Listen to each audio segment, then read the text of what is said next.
Olá, meninos e meninas, estudantes do Conquistar. Eu sou a professora Juliana Moraes, professora de Biologia aqui do Centro de Mídias do Estado do Amazonas, o CEMEAM. E aí, deixa eu te fazer só mais uma pergunta que eu já te perguntei no episódio anterior. Já tá seguindo a gente lá nas redes sociais? Não? Aproveita, já pega o celular, adiciona aí @conquistar.seducan e aproveita para me seguir também, @ju com h _bio, e qualquer postagem que você fizer relacionada ao Conquistar, #Conquistar22. Vamos lá para o episódio 2.2 de Biologia, chamado Sistema Digestório Humano. Nosso detalhamento é sobre digestão. Vamos falar sobre digestão. Vamos para a nossa dica.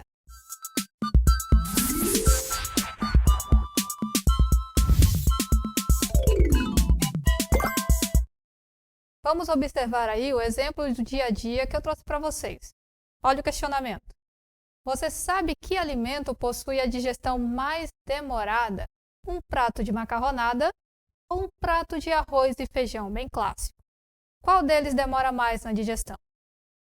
Vamos para a nossa resposta.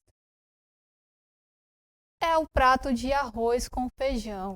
Olha lá, demoram 3 horas para serem totalmente digeridos esses dois itens, enquanto que a macarronada leva apenas 2 horas, entre aspas, esses apenas, né? Porque são 2 horas bem demoradas. Por que esse tempo de diferença? Por conta da composição química que esses pratos possuem, né? Enquanto o arroz e feijão tem uma composição um pouquinho mais rebuscada, que eu vou já falar, nós temos uma mais simplificada na macarronada, que é basicamente carboidrato. O arroz e feijão, por sua vez, nós temos uma riqueza de carboidratos já presente no arroz e temos uma riqueza imensa de proteínas também, junto ao feijão. Lembrando que, veremos isso mais adiante, mas já dando um spoilerzinho aqui, nós temos uma degradação mais rápida dos carboidratos em locais mais rápidos, né, no nosso trato digestório, enquanto que as proteínas demoram um pouquinho mais para serem digeridas. É isso que nós vamos falar hoje. Agora vamos para a nossa primeira dica. Para compreendermos melhor o porquê que essas duas refeições necessitam de tempos distintos para serem digeridas, precisamos do entendimento do que é, de como e onde a digestão ocorre. Então vamos começar pelo conceito da digestão. A digestão nada mais é que a quebra dos nutrientes dos alimentos que nós ingerimos. Então, o alimento, a gente sabe que tem carboidratos, tem lipídios, tem proteínas, que são moléculas bem extensas e complexas, que nós não conseguimos absorvê-las, não é? Para isso, a gente precisa quebrá-las em pedaços menores, em suas subunidades aí, que vocês já sabem o que é, para que elas sejam absorvidas pelo organismo e seja lá levada até as células para elas desempenharem seu papel, ok? Vamos entender como acontece esse mecanismo de digestão. Temos aqui os processos envolvidos na digestão. Tá? Durante a digestão, nós temos uma subclassificação. A digestão ela pode ser química e ela pode ser mecânica. A química nada mais é do que a ação de enzimas e sucos digestivos que nós temos no nosso trato digestório, e a mecânica pelos movimentos, né? Então, nós temos a mastigação, por exemplo, a deglutição, o movimento peristáltico, ok? Esses são os tipos, né, os subtipos de digestão que nós temos e nós desenvolvemos. Vamos lá para o nosso primeiro conceito. Os alimentos sofrem durante todo o processo digestivo 2 ações, a ação química e a ação mecânica, ou digestão química e digestão mecânica. A digestão mecânica, controlada por estímulos nervosos, é desenvolvida pela língua, pelos dentes e pelos movimentos peristálticos que ocorrem ao longo de todo o tubo digestivo. No vídeo a seguir, nós temos aí uma pessoa ingerindo um alimento, onde o primeiro processo em que o alimento passa da digestão é a digestão mecânica, certo? A digestão química, por sua vez, controlada por estímulos hormonais e nervosos, é provocada pelos sucos digestivos produzidos pelos diferentes órgãos do sistema digestivo, ou digestório. Estes sucos possuem, em sua maioria, enzimas digestivas que são chamadas genericamente de hidrolases, uma vez que catalisam reações químicas de hidrólise, quebra por água. No vídeo a seguir, nós temos aí o passo a passo, né, de como acontece a digestão química no nosso organismo.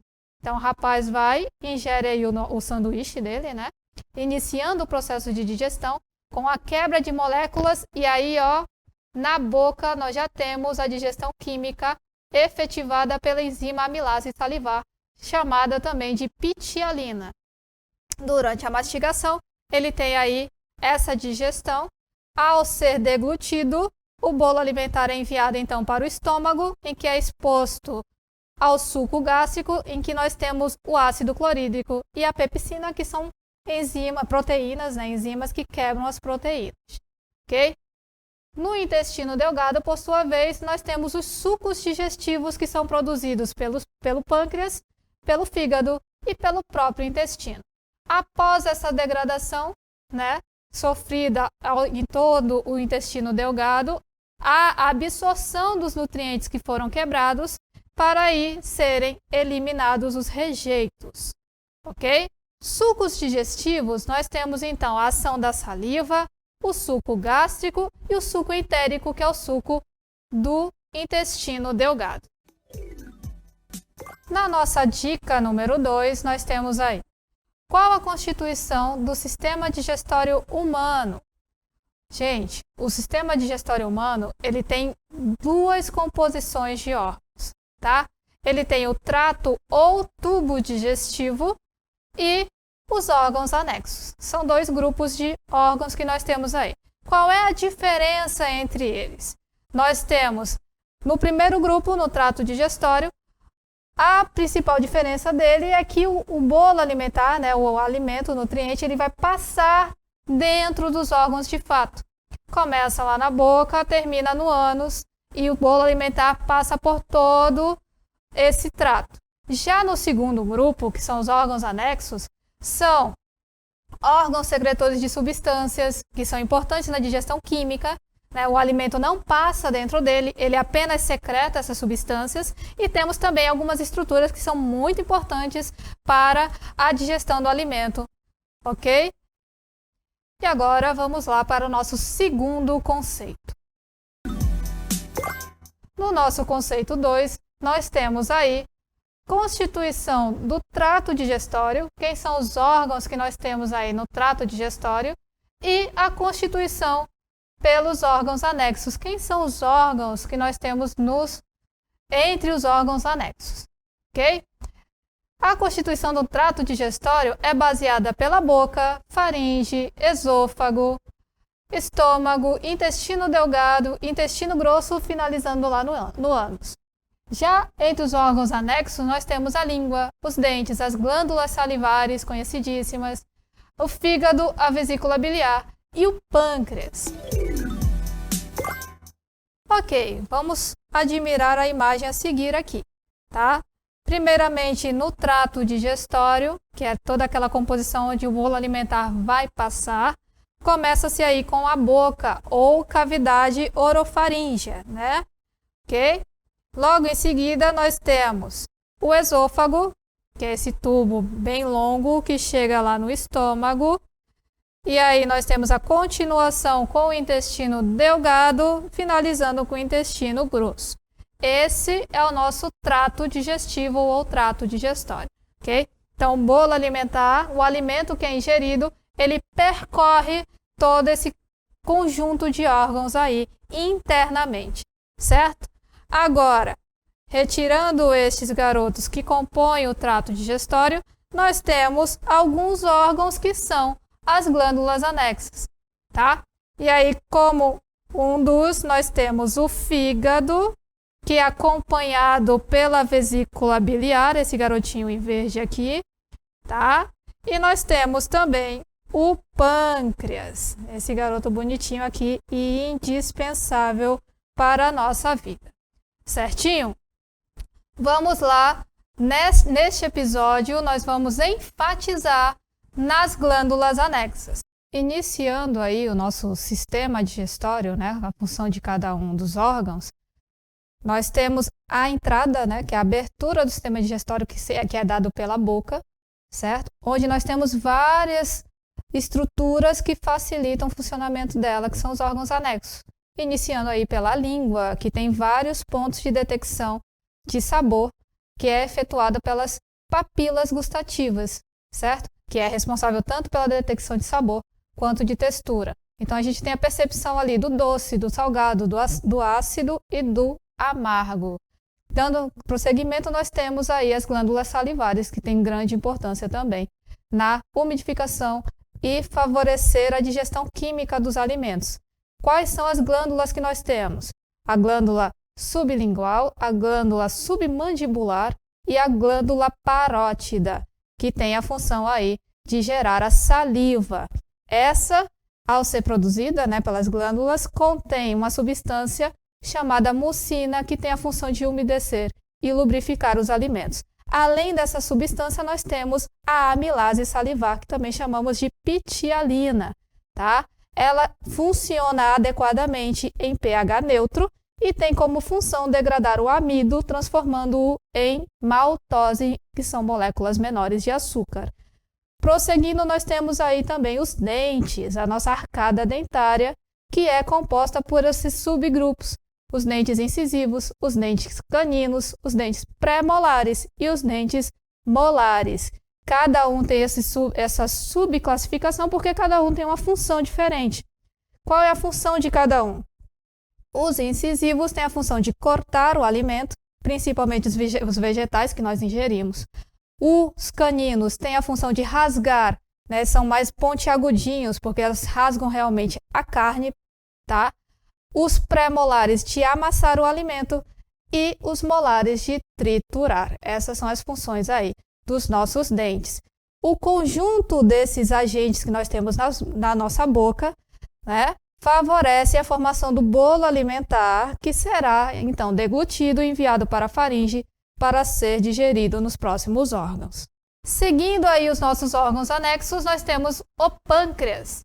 O pâncreas, gente, é um órgão que contém células que produzem uma mistura rica de substâncias iônicas, né, no caso do bicarbonato, essenciais para neutralizar a acidez, né, do substrato vindo lá do estômago, ok? Lembrando que o estômago é riquíssimo em ácido clorídrico, que é o suco gástrico, certo?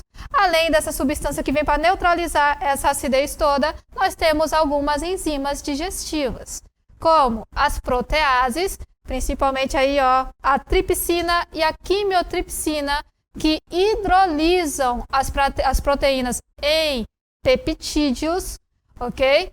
E a carboxipeptidase, que hidrolisa os peptídeos em aminoácidos, ok? Indo adiante, nós temos as lipases pancreáticas, que emulsificam as gorduras, né, em ácidos graxos, e glicerol, meio que ele quebra mesmo aí esses ácidos graxos maiores. E as amilases pancreáticas, que hidrolisam o amido, convertendo-o em maltose, assim como a amilase salivar que temos lá na boca, certo? O pâncreas é considerado uma glândula anfícrina. Por que anfícrina? Anfi, gente, vem de dois. Dois o quê? Ele se comporta como uma glândula que produz substância para duas funções, tanto endócrinas quanto exócrinas. Vamos entender melhor esse posicionamento aqui, porque nós temos, olha, no pâncreas endócrino, a liberação da substância é diretamente nos vasos sanguíneos, olha aqui, ó, representado pelo azul e pelo vermelho. Já o exócrino, nós temos a liberação diretamente no trato digestório, no intestino delgado, ok?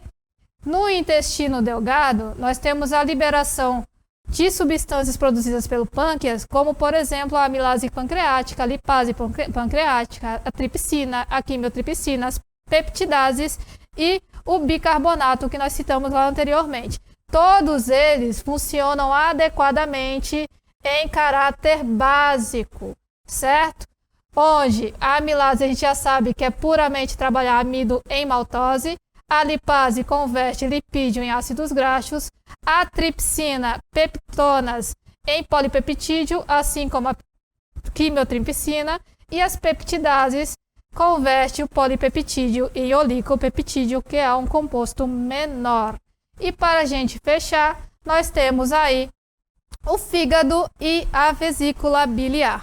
O fígado é o órgão produtor do suco biliar, né, que é a bile, onde essa substância é armazenada lá na vesícula biliar. Essa puramente é a função da nossa vesícula biliar. Okay? Qual é o papel da bile? Ela desempenha um papel fundamental na neutralização, tá, do quimo, na conservação do alimento, evitando sua putrefação, e também atua na emulsificação ou emulsionamento das gorduras para que elas possam ser degradadas pelas lipases. Certinho? Ok? Vamos lá para as nossas considerações finais. Bom, pessoal, esse foi o nosso episódio 2.2. Vamos lá, prepara sua câmera para o momento da selfie. Preparou? 1, 2, 3 e...